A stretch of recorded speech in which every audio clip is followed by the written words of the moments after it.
We have an update tonight on the ongoing flood protection project in Minot. The project engineer updated Ward County commissioners earlier today about the project's progress.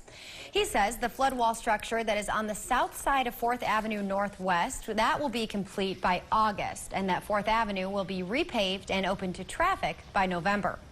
The Broadway pump station across from Sammy's Pizza will be operating by November and is expected to be fully completed by June 2021.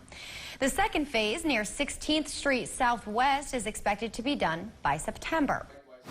First of all, we recognize that we can't spend what isn't collected in terms of oil revenue, so we're planning for a 40% cut to our budget for the current biennium. That amounts to about $33 million, and essentially how we're going to do it is we're going to defer the construction of 2 phases of the project into the next biennium. So one of those phases is the construction of the northeast tieback in Minot, which is east of the 3rd Street Bridge along Railway Avenue.